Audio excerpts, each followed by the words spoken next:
We showed you guys what it takes to spray foam. We gave you guys an insight of that. Showed you guys the R panel, the difference on that. Showed you guys the wainscot. One here, one there. Our doors that we offer.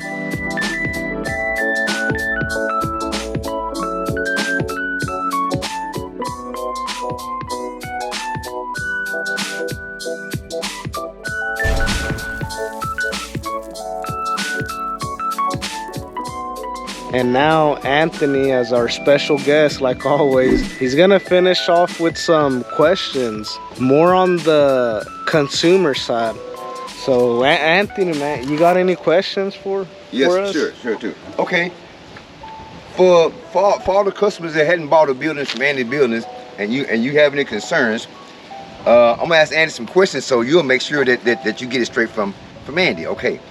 Andy, we want you to tell us, what is the process from when a person calls you, and once you get talk to them, what's the process of getting it all rolling? Pretty straightforward. You have either call, message us, or send in an email, and we get back to you that same day or that next business day. So from the time we reach out, you're pretty much gonna have a quote that same day.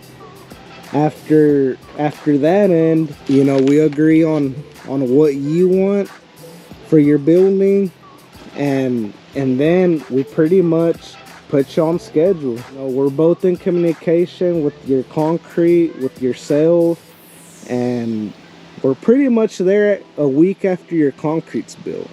So for instance, this 50 by 80 building, they formed it up and poured the concrete all within a week, and we were there the next week, man. So honestly, something like this, by the time they inquired to the time it was built, I mean, it could be as fast as 2 weeks, having a full-blown shop like this. Yeah. So basically, once the concrete get poured, usually it takes about a week for the concrete to settle. I mean, for it to dry. And then usually after that, then maybe another week, it's installed. Yeah, basically. Yeah, that's correct, man. Reason we leave it out for a week is, so right now we're in the fall, and we do get chilly nights out here. So, we do give it some time to cure.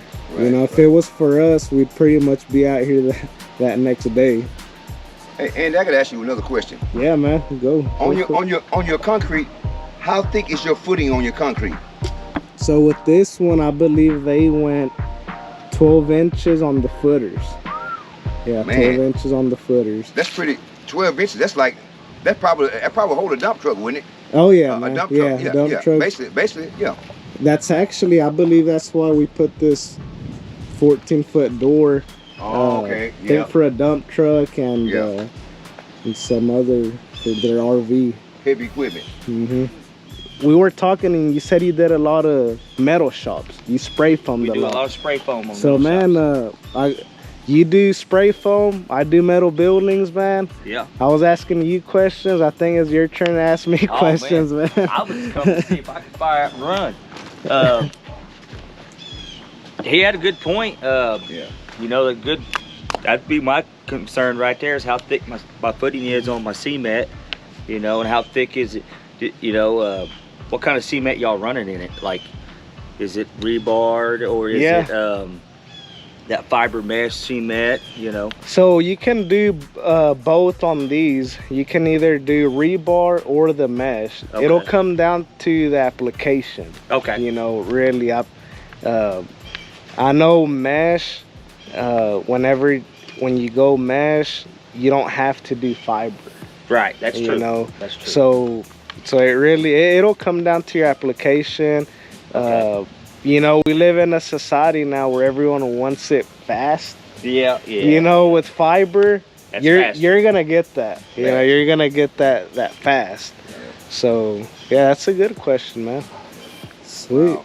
Any more questions, man? No, man, that's I it. like the building. It's a good frame Awesome, building. man. Good Thank you. sturdy building. Yeah, like I said, I like the way they did the concrete in there, because like I say, that's the first time I seen a floor like that where it was precisionally cut.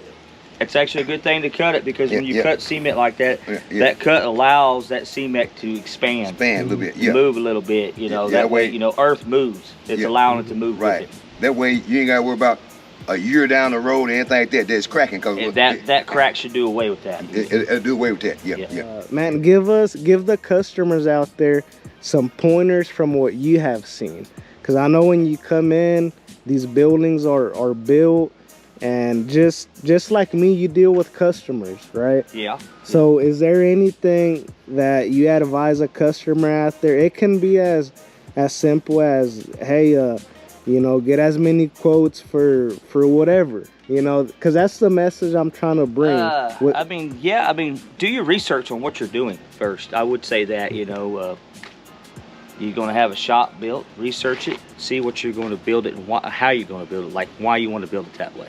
You just don't, you know, and then get your quotes on 2 or 3 different quotes, you know, check it out. But definitely, you know, do the research of you're building it, just, I'm going to build it, go on.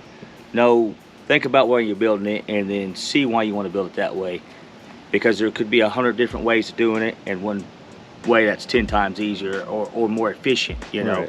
Right. There's always more efficient ways to do it, and some people just might not know that method, or that method might not be out there. No one's, you know, hasn't quite got it out there yet, or whatever. But always do some research of what you're doing, because there's a bunch of ways you can change buildings and make it more efficient to you, or more better for you. Right. You know. Man, that's awesome advice. Yeah, that's very good advice. Like you said, there's hundreds of ways to go by it, but the main thing is doing your research, and that's why we're out here, man. Yeah, do your research. To do some videos, put some content out there, put some information, and to spark up those questions, you know. Yeah, definitely do the research.